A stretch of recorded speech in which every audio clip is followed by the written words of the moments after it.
Olá, paz do Senhor Jesus. Para mim é motivo de muita alegria estar aqui mais uma vez.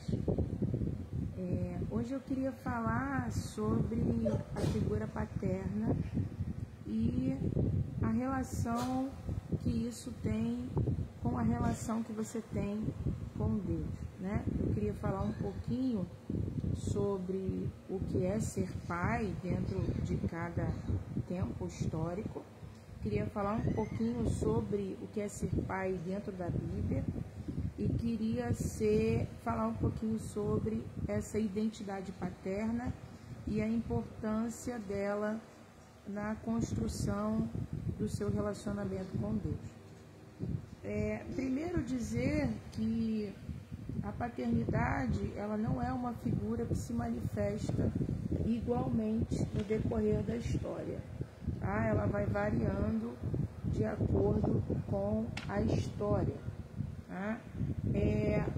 Na época, na antiguidade, eu tinha na cultura egípcia, né, a figura de pai era uma figura ligada à provisão.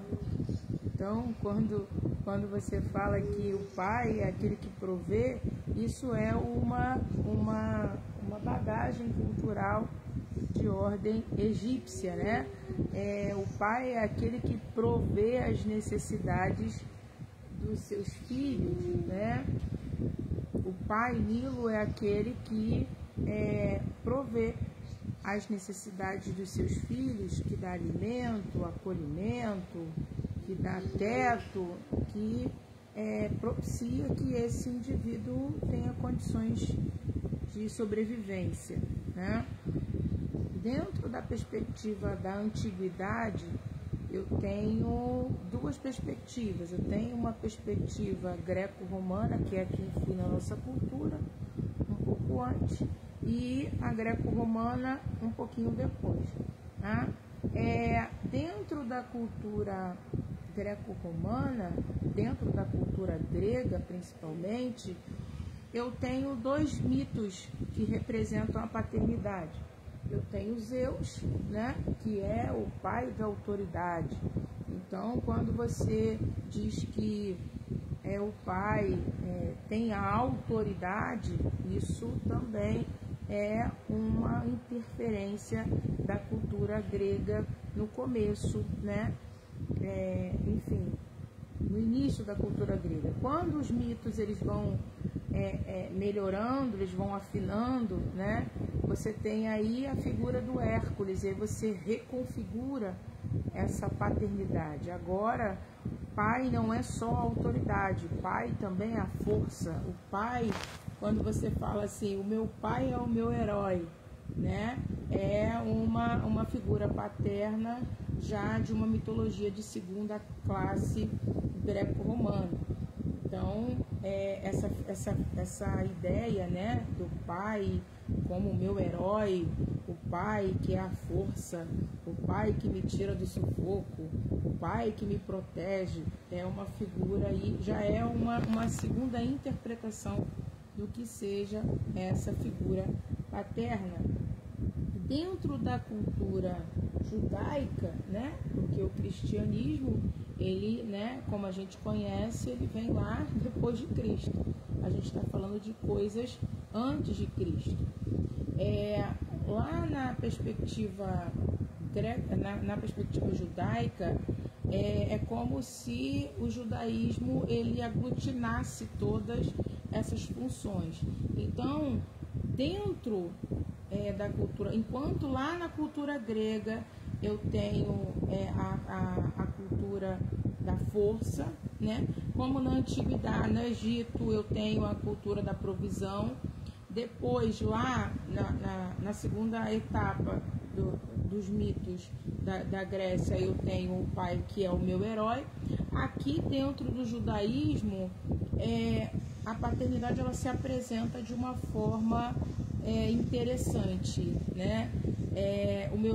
O pai é essa figura justa, né, que vem do grego, mas no judaísmo a paternidade ela é justiça, mas ela não é só a justiça da autoridade, nem a justiça da força, nem a justiça do heroísmo, mas é a justiça da bondade e da piedade. Então perceba que dependendo de onde eu esteja, em que tempo que eu esteja, essa figura paterna, ela vai migrando, né? E perceba que a figura paterna, ela está intimamente ligada com a religião, com a fé, né? Daquele povo. Então, dependendo de como eles manifestassem, vou dar um exemplo, dentro da cultura egípcia, uma cidade que foi construída no meio de um deserto, a provisão ela é primordial. Então a cultura sempre se manifestava e as divindades elas eram sempre voltadas para uma satisfação de uma provisão, porque era um povo que vivia ali, né?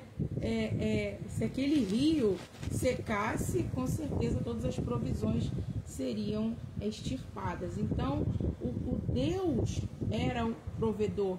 Então se exigia do pai que ele também fosse um pai que tivesse esse caráter.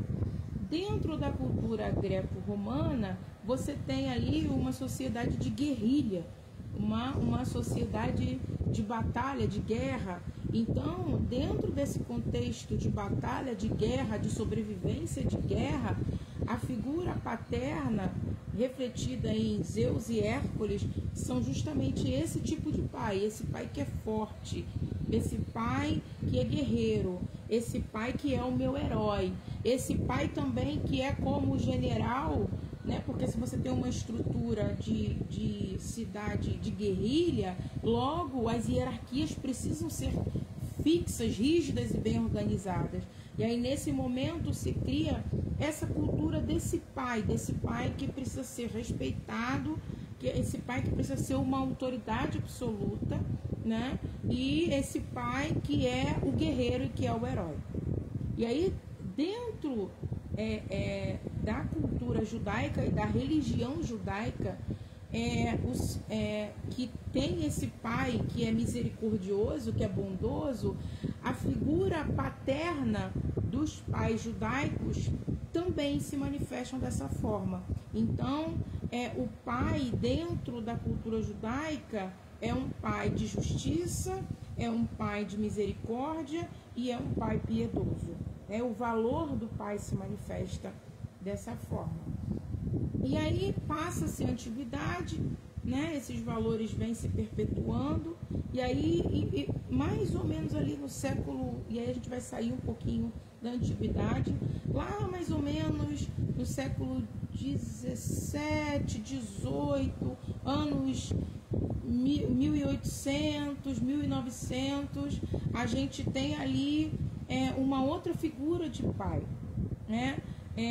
Uma figura de pai provedor, uma figura de pai... Damásio, olha o pezinho. Uma figura de pai provedor, mas agora uma figura de um pai que tenha, por causa da própria... do próprio caráter do catolicismo que se manifesta naquele momento, esse pai também precisa garantir valores morais. Então o pai ele é o responsável por passar para os filhos esses valores de moral, né? De bons costumes.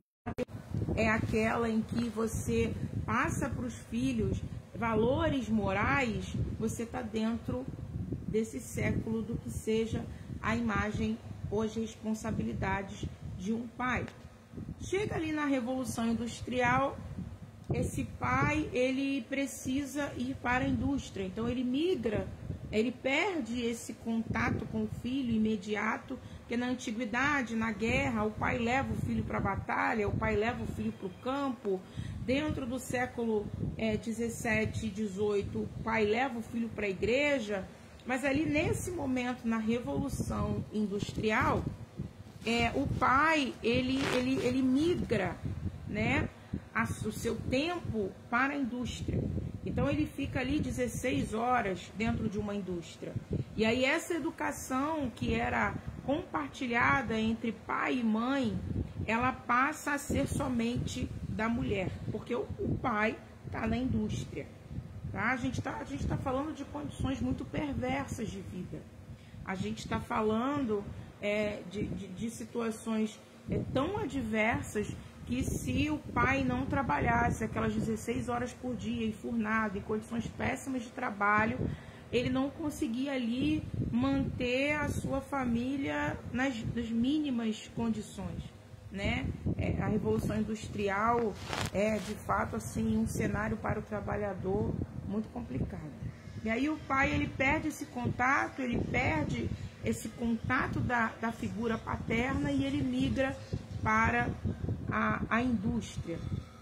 E aí a mulher, ela ganha esse papel também paternal. Agora a mulher, ela se responsabiliza por toda a educação, né?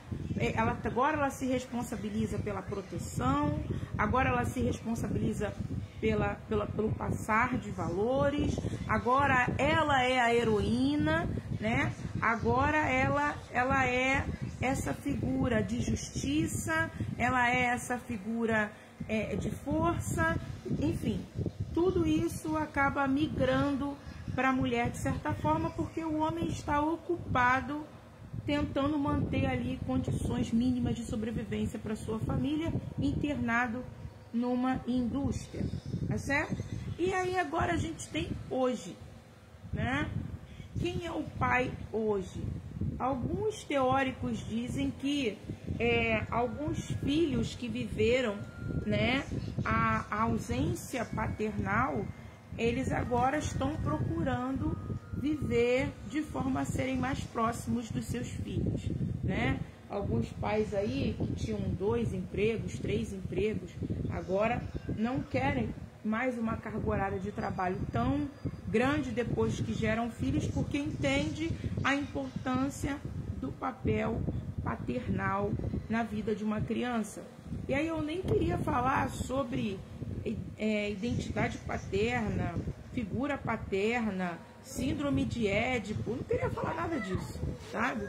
Eu acho que é muito complexo, mas eu queria reduzir, peraí, Tamás, eu queria reduzir o contexto e dizer que a figura paterna, ela é de suma importância para a vida de um sujeito.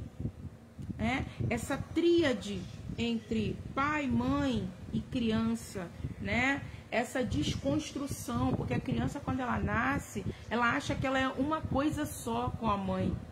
E aí, quando ela não tem esse pai que faz essa separação desse ser, né? Quando não tem essa tríade e o bebê não tem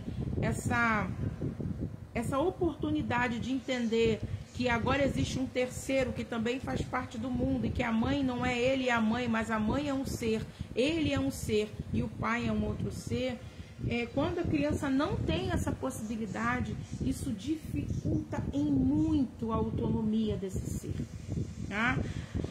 Se o pai fica nesse meio de família até ali os seus 5, 6, 7 anos de idade, onde a criança está numa fase de latência, onde ela está usando todos os seus impulsos para descobrir o mundo, para se autodescobrir, para desenvolver habilidades, talentos, quando ela se vê sem a composição dessa tríade, né? Como a gente se apoia em 2 pernas, quando a criança se vê sem essa outra perna, né? É como se eu tivesse acostumada a andar com as minhas pernas e de repente essa figura materna ou essa figura paterna se ausenta, e agora eu preciso, em vez de eu estar treinando o meu ego para correr, eu preciso voltar e aprender a andar com uma muleta, por exemplo,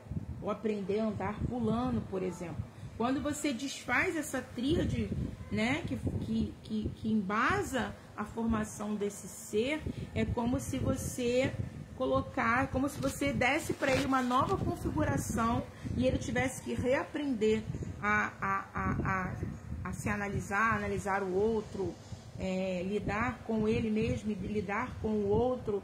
E aí essa energia, ao invés de ser usada para ele ir como flecha, né? Como diz Salmos diz que os filhos são herança do Senhor. E ele diz que são como flechas. E aí, ao invés de você estar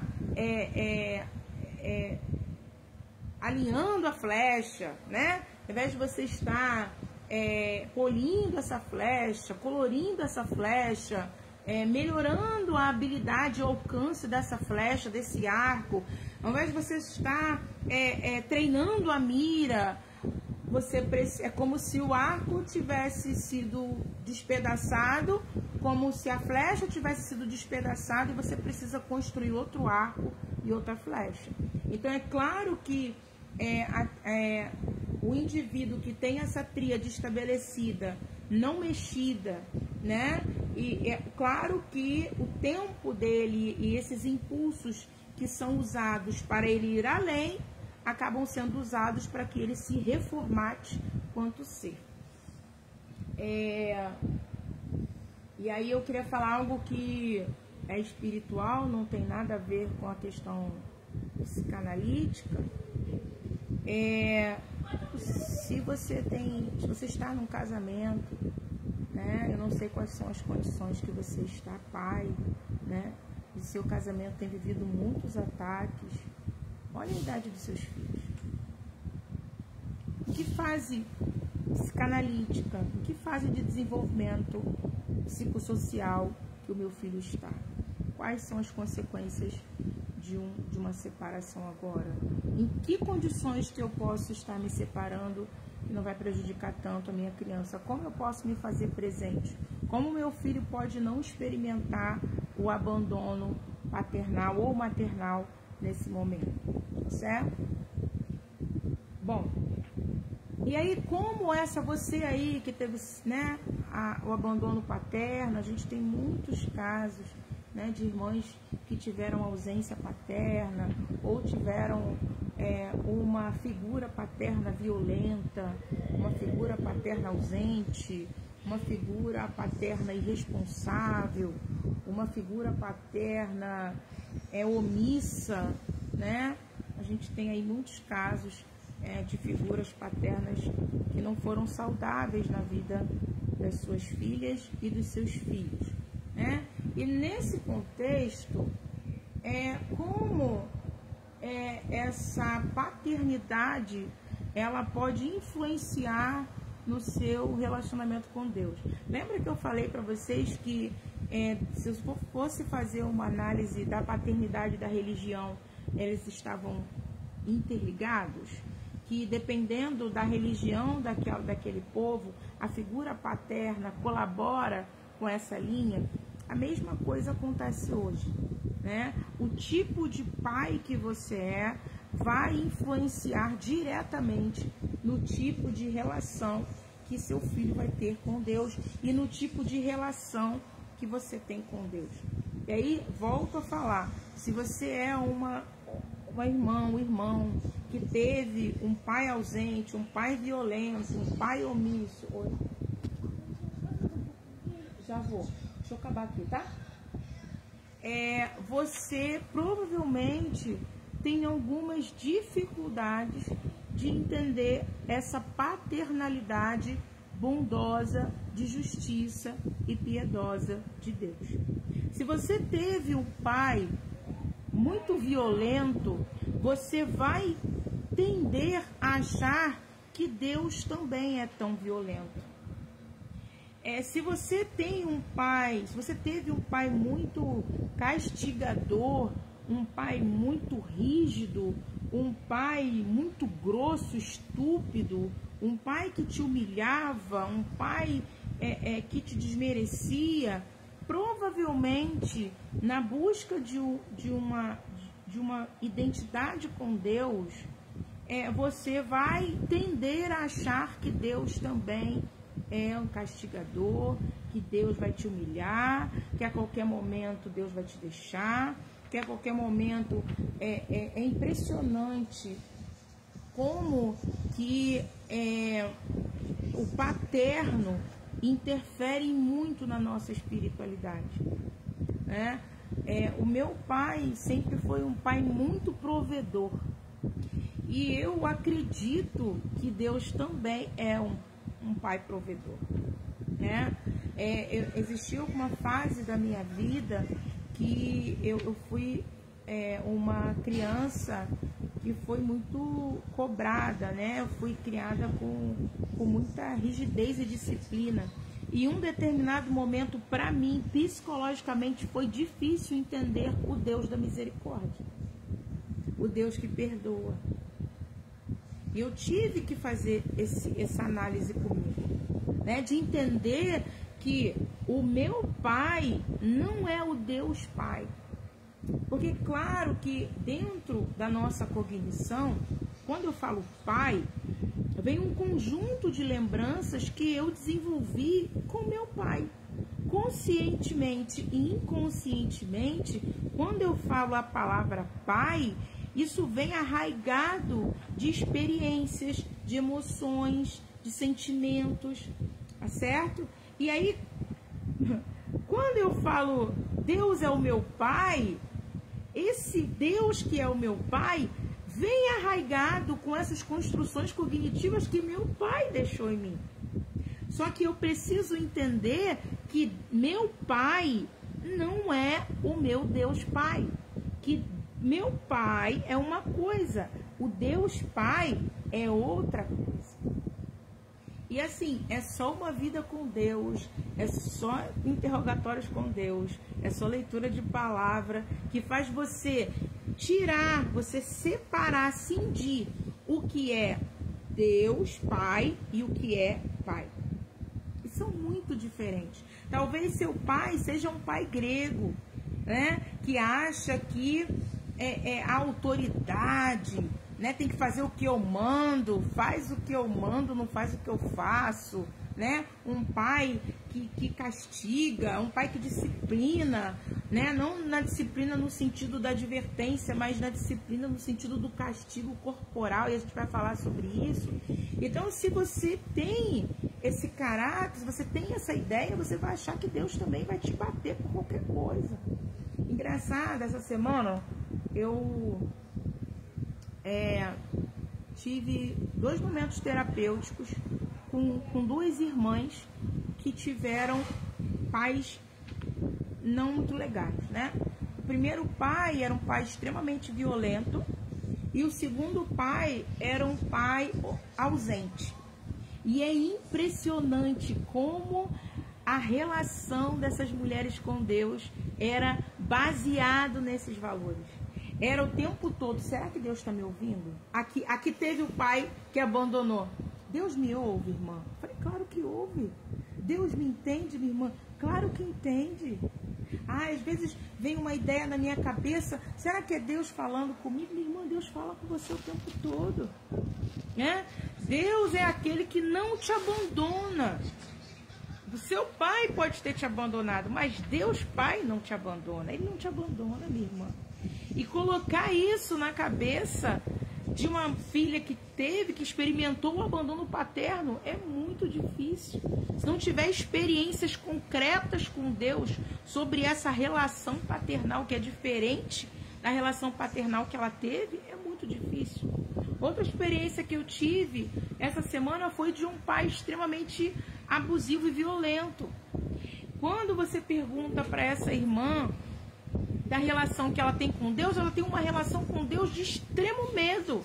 Deus o tempo todo vai fazer ela passar vergonha. Deus o tempo todo vai permitir que um demônio se manifeste e vai fazer ela passar vergonha. Deus é o fogo consumidor que vai lançar um fogo, vai consumir ela. E eu fico assim, minha irmã, sabe? E são irmãs, mulheres de Deus, sabe? Mulheres honradas do Senhor, valorosas para Deus. E eu fico olhando, meu Deus.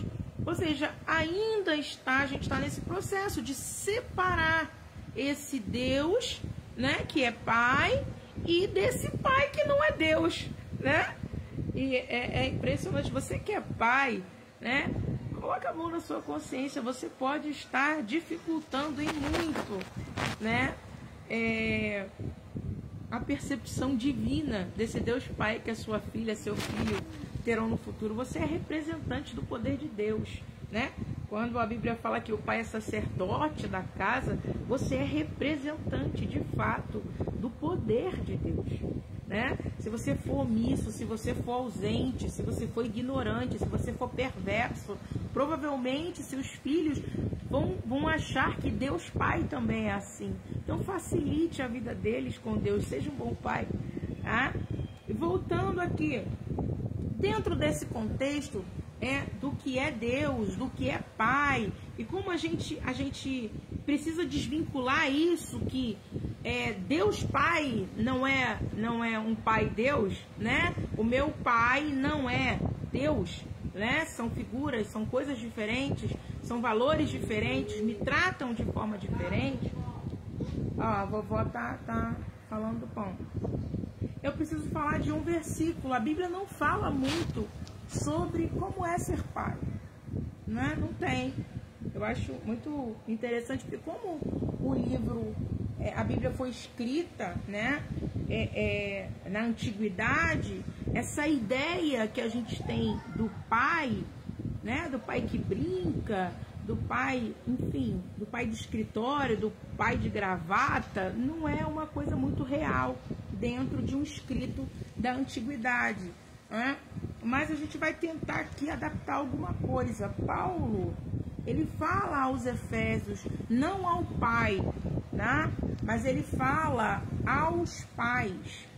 Ele fala o seguinte: vós pais, não ireis os vossos filhos, né? Assim, no mesmo texto que está escrito, honra teu pai e tua mãe, né? Que os pais tendem a jogar isso na cara dos filhos. Você me honra, hein, moleque? Né? A Bíblia diz o quê? Honra teu pai e a tua mãe. Mas a Bíblia também diz: pais, não ireis os vossos filhos. Pais, respeite os vossos filhos. Pai, não humilhe os vossos filhos. Pai, trate seus filhos da mesma forma que você gostaria de ser tratado. Seu filho também é um próximo, não é verdade? Seu filho também é munido de sentimentos e sensações.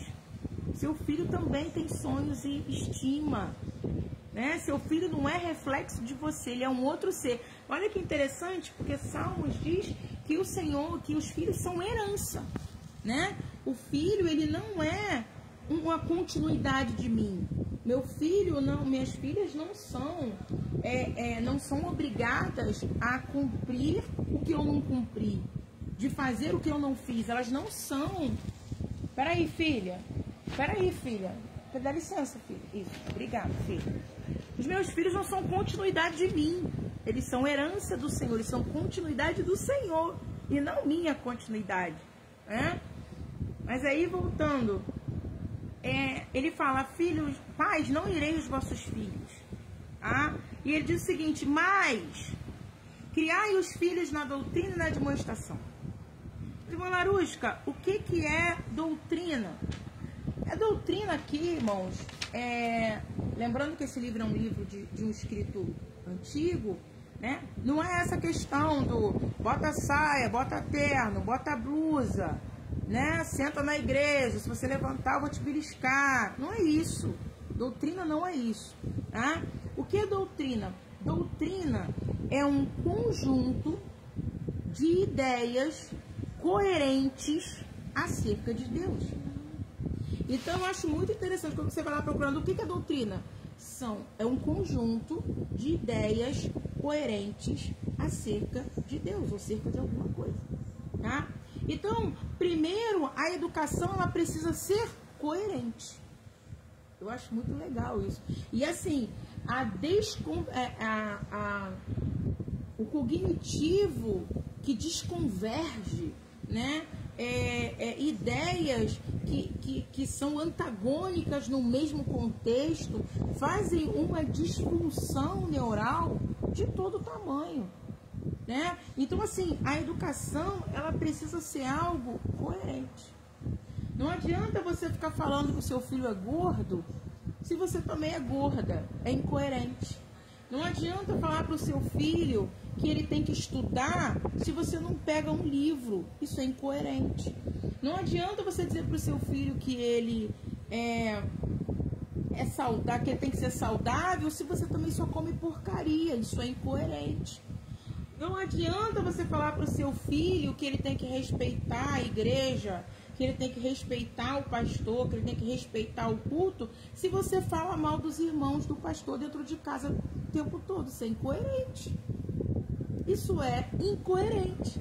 Então a criança pensa, mas, poxa, na minha casa o meu pai fala mal do pastor, fala mal dos irmãos, fala mal da igreja. Aí quando chega aqui na igreja, ele quer que eu sente e seja doutrinado. Como? É incoerente, né? Ah, menino, você tem que me respeitar. Mas, caramba, eu tenho que respeitar ele, mas ele não me respeita. É incoerente. Eu tenho que respeitar ele, mas ele não respeita a minha mãe. É incoerente. Eu tenho que respeitar ele, mas ele não respeita o próximo, não respeita a família. É incoerente, né? Menino, quer ver uma incoerência? Gente, uma incoerência. Fala baixo, garoto! A Damásia até se assustou. Fala baixo comigo! Ou seja, eu tô gritando e pedindo para que no grito essa pessoa fale baixo comigo, essa criança fale baixo comigo. É incoerente. Quantas incoerências, irmãos. A Bíblia me ensina que para eu criar o meu filho, eu tenho que criar numa doutrina, ou seja, numa coerência entre o que eu falo e o que eu pratico. Tá certo? E engraçado que quando você é uma pessoa que pratica, você não precisa falar muito. Eu nunca precisei ensinar meus filhos a respeitar os outros. Eu nunca precisei ensinar meus filhos a ser carinhoso com os outros. Eu nunca precisei ensinar meus filhos a terem amor ao próximo, a terem ética. Porque eles me vêm praticando isso, me copiam, né? Eu nunca precisei ensinar minha filha o valor do trabalho. Ela me vê trabalhando. Um dia desse ela falou, vô, eu vou te ajudar a fazer um negócio aí, né? O senhor me dá um dinheirinho? Ele, não, eu dou um dinheirinho. É o valor do trabalho, eu não precisei falar nada. Ela já tem esse valor do trabalho porque aprendeu, porque me vê, né? Isso é uma educação coerente. O outro ponto que Paulo fala sobre a educação, e aí eu vou restringir aos pais, né? É a questão da admoestação, né? E o que é admoestação? Admoestação é conselho, irmão. Admoestação é advertência. Admoestação é, filha, dá licença, filha. Admoestação é você sentar e falar, meu filho, isso tá certo o que você fez? Isso tá bacana? Você já viu seu pai fazendo isso? Você já me viu fazendo isso com alguém? Você aprendeu isso com quem? Ou então, conselho, meu filho, não vai por aí, que aí não é legal, não é um bom caminho para você e tal. É a demonstração, é a advertência, é o aconselhamento. Damásia, cuidado com a perna. Bom, isso é o que a Bíblia fala. Mas, irmão Aruz, eu sei que tem gente que vai perguntar, mas Provérbios, eu até anotei aqui, no capítulo 24, no versículo 13 e 14, diz que a gente tem que educar o filho com a vara. Não é isso? Nossa, minha mãe adorava esse versículo. Ela praticou com afinco. Misericórdia. Ai, gente, fiz terapia por 10 anos. Mas vamos lá. Essa vara dentro desse, primeiro, né? Dizer que Provérbios foi escrito 1000 anos antes de Cristo, né? E Efésios foi escrito 60 anos depois de Cristo. Então eu posso dizer que Provérbios é um texto da lei e Efésios é um texto da graça, né? Então se eu pudesse ali, qual foi o texto que foi mais influenciado aí, né, por Jesus Cristo? Um texto escrito 60 anos depois de Cristo, né? Não é um texto escrito 1000 anos antes de Cristo. Mas é interessante que a Bíblia ela nunca se contradiz, irmãos. Eu amo a Bíblia. Quando você vai estudar o significado hebraico da palavra vara, né? A vara, ela tem duas possíveis interpretações. Tá? A primeira é a vara realmente que açoita, que era usado em servos escravos.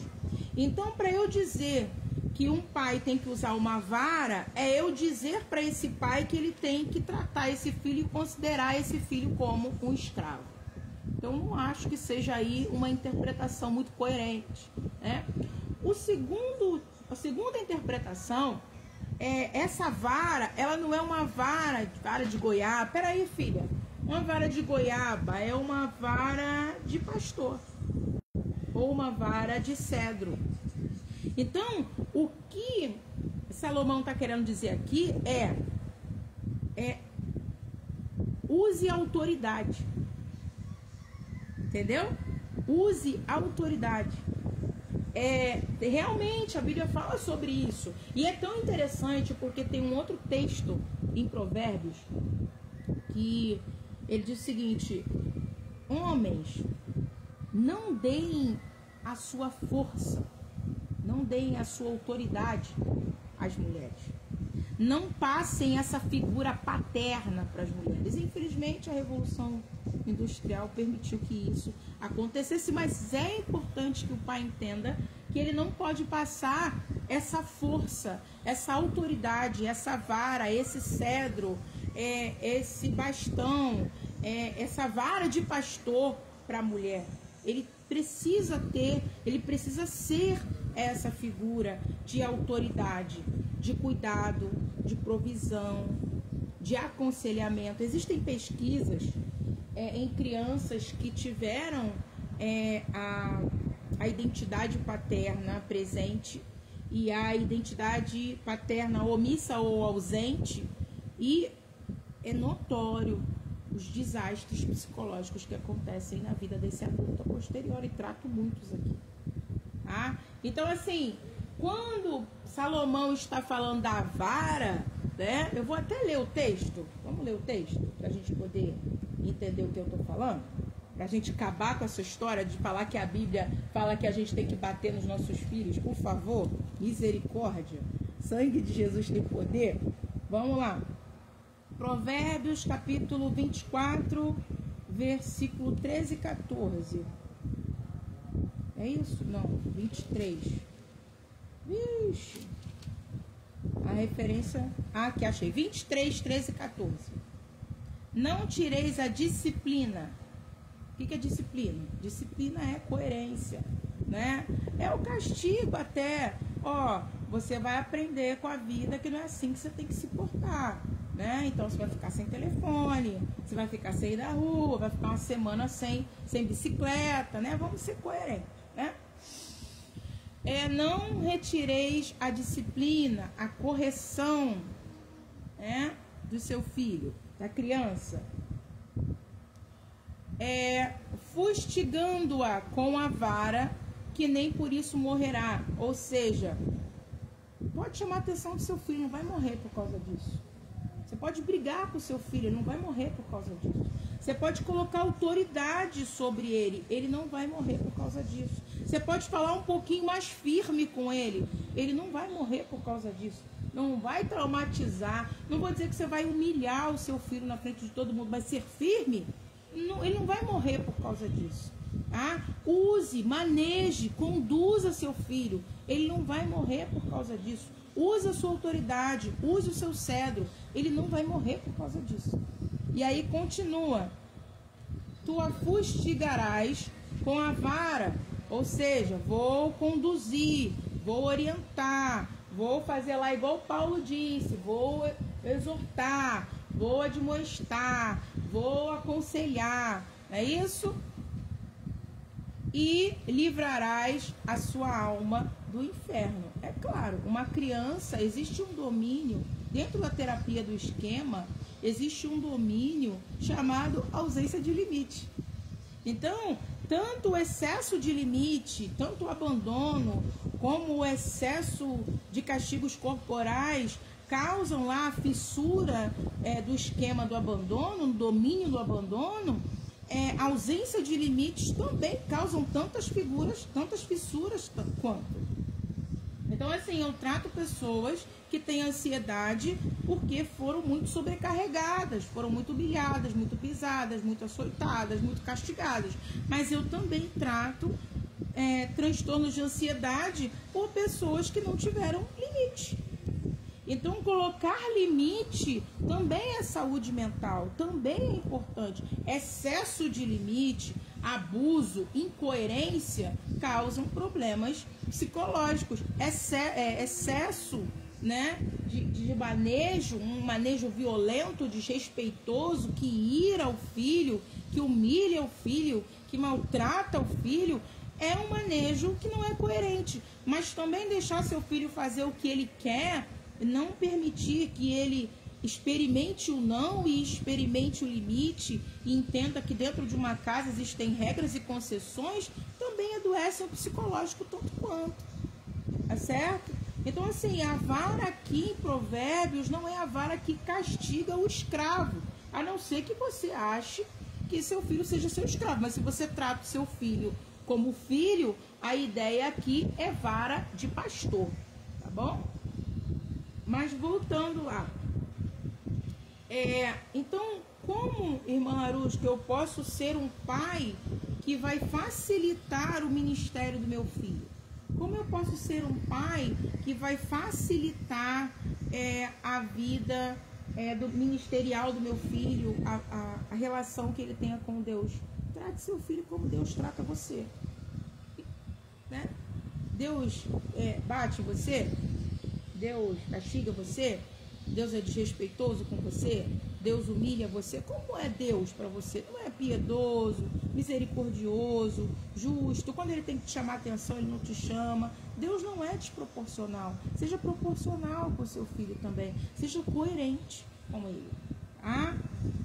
Irmã Larusca, eu tive uma figura paterna violenta, ou uma figura paterna omissa, ou uma figura paterna muito exigente, né? Que teve, não cometeu abusos físicos, mas cometeu abusos psicológicos e sociais. Tem casos aí de violência de N raízes, né? E aí, nesse contexto, o que eu tenho para te aconselhar é, primeiro, procure terapia, né? Segundo, o que eu queria te explicar e deixar claro, que você começasse a trabalhar isso na sua mente, é que Deus Pai não é o seu pai, né? Deus Pai, ele não é a figura agressiva da Grécia, ele não é o herói da Grécia, ele não é o Robin Hood da televisão e da novela, mas ele é um pai bondoso, misericordioso, justo e bom. Tá? E eu vejo assim a paternidade de Deus expressa em muitos textos declarados por Jesus. Ele disse que tem um texto que eu acho lindo, que ele diz assim: se vocês que são maus conseguem dar boas coisas para os seus filhos, quem dirá eu que sou bom? Então, Deus, ele não é um pai perverso, Deus é um pai bom. Deus não é um pai que te culpa, Deus é um pai que te adverte e te admoesta com amor. Deus não é um pai violento, Deus é um pai amoroso. Deus não é um pai que abusa, Deus é um pai piedoso. Deus não é um pai que te exclui nem te abandona. Deus é um pai que está sempre presente.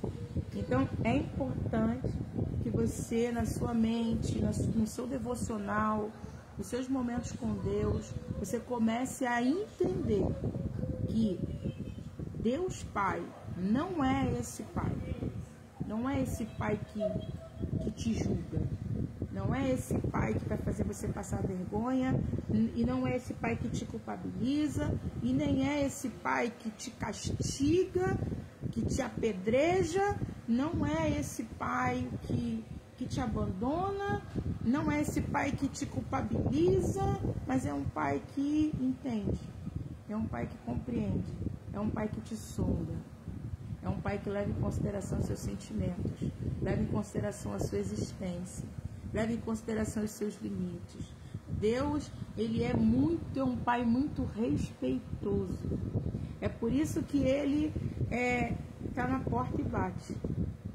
Isso é um caráter respeitoso de Deus. Tá? A gente tem casos aí de meninas que foram assediadas, que carregam uma grande culpa, mulheres que carregam uma grande culpa, porque não entendem esse aspecto respeitoso de Deus. Deus é respeitoso. Ele te respeita, ele te ama, ele te provê, ele te guarda, ele te protege, ele é benigno, ele é misericordioso, ele é um pai perfeito. Ele não é o pai que te abandonou. Tá? Trabalhe isso na sua mente, tá bom? A paz do Senhor Jesus. Fiquem com Deus.